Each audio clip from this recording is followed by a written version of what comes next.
Hi guys, and welcome back to Yashi today with another video. Today we're gonna focus once again on the real estate market and why I believe it will never crash, especially if we look at the data soon. People still are waiting for the famous crash. They're sitting on the sidelines. They still believe it's gonna come down. I can then afford a house. The first thing I'm gonna say is if everything comes down, it's probably an economic issue. There will be issues also with everybody's job, kind of like it would happen in 2008. So if everything crumbles down, the last thing you could think of is buying a house. The first thing you're gonna think of is actually trying to survive it and go through it, unless you have a lot of money in your pocket, which the average American does not have. So if you're still sitting in denial, waiting for the housing prices to come down, probably through a crash, stop being in denial. So if you can buy a house, perhaps it's a good time to start researching, getting some ideas how to do it. Can you actually afford it? If you find something good, could you actually jump into it? And now, after putting out my opinion, let's look into the data on why I'm saying this. First of all, guys, I recently made an update on inflation, where we saw that inflation finally started going back down a little bit. We also saw the Federal Reserve stopping interest rate hikes. So the market's right now expecting interest rates to stay where they are, maybe come down later on in the future. It will not come down definitely in the near-term future. That's what's expected. The fact is, we're starting to see some stabilization and inflation trimming back down, mostly because of oil prices, energy prices. However, it is going down. The trend is positive. Maybe the Federal Reserve, maybe they stopped. If they will go up, it won't be by much. At least this is what the market expects. And this is how also the market reacted, because without any interest increases, mortgage rates, if we go here and hit record, actually dropped from the high, let's say 8% that we saw a couple of weeks ago to around the low 7% that we saw right after the Federal Reserve meeting I think it was a week ago. So this is the first big major change that we saw. What does it mean from 8% to 7%? If we take the average home price today, which is around median sale price, let's say 368K, although it is incorrect, that one there, but let's say 368K, and we put a 3% down payment, and we have a 30-year fixed loan, and we have an 8% interest rate, what happens? We're going from, let's say, monthly payment of $3,479, which includes insurance, HOA, and everything, don't worry about it, to a payment, if we drop it to 7%, of almost $200 less. So here we have $3,479, and if I drop it to 7, we have $3,234. $200 less a month in monthly payment. It's not a dramatic drop, but it's quite a drop, especially in affordability. If you are living in a more affordable area, it's even better to drop these costs here. It's not dramatic, but it is showing a trend of possibly seeing a stabilization in the market. And if we look at the rest of the data, it is even crazier.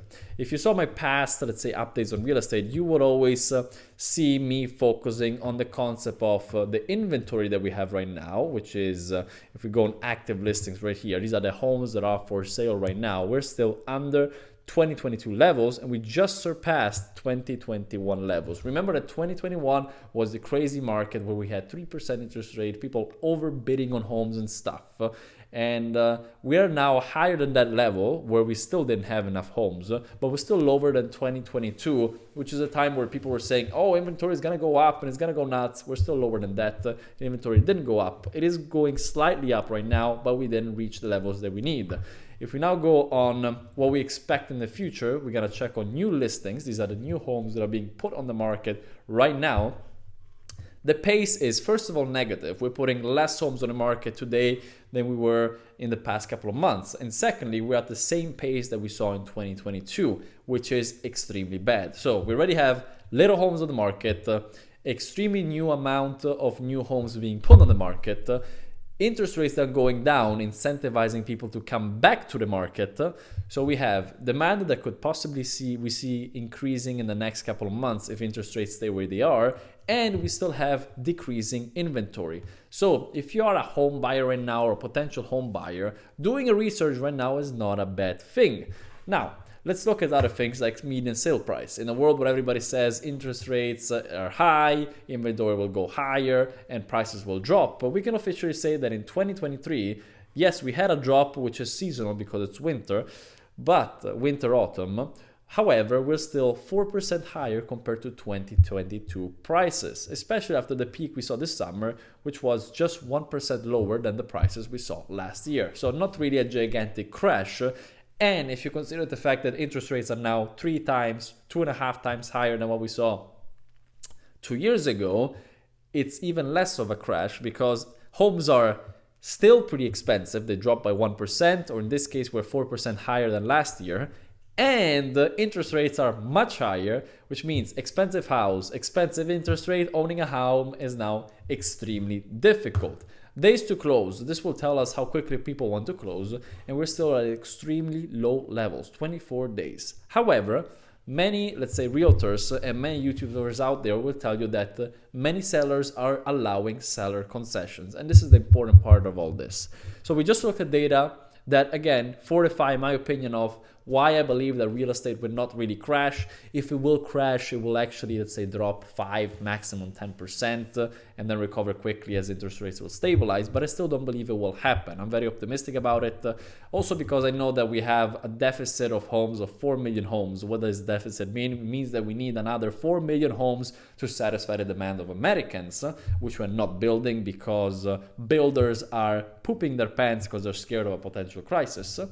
And we know that the market is still pretty good. We're still close at selling, but we know from realtors that sellers are giving concessions to sell these homes quicker. Because once you're used to the 2020, 2021, 2022 market where everything was being snatched very quickly, and you see how your home's sitting, I don't know, 3 weeks instead of 2 weeks, you're like, oh shit, you'll be more fine, more okay to give seller concession. What is a seller concession? I'll make you my personal example. The last house I sold, I put for sale for 180K. And this was during, let's say 2022, end of 2022, where the market was still pretty hot. And what happened is my buyers, which were competing with other people, ended up offering 186 with a $6,000 credit or $3,000 credit, something like this, to pay for closing costs and help out with the mortgage costs. If you are a buyer right now and you know that sellers are allowing for more concessions and you have a good realtor, you're in a good position to, yes, enter the market in a market that is still very expensive with high interest rates, but with the possibility of, let's say, expecting more leeway when it comes to what the seller can allow you to do. So inspections, for sure, if you can do inspections, always do inspections. That is the standard, which we saw actually disappear in the past 3 years because of the bidding wars.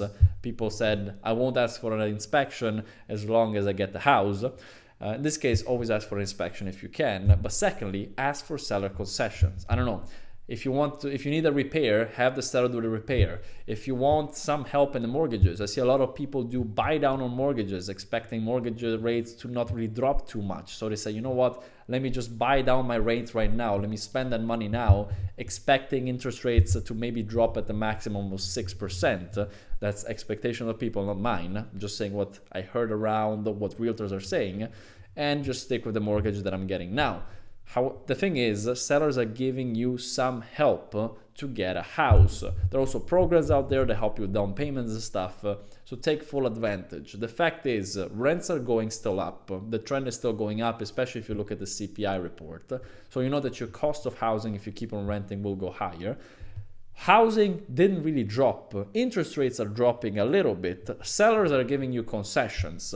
Although it might seem crazy right now, especially in a world where everybody's telling you you should not buy a house and wait for the crash right now, it could be a good thing to at least start doing some research, talk to a couple of realtors, talk to lenders, see if you can actually drop your interest rates and how much it will cost you to drop those interest rates.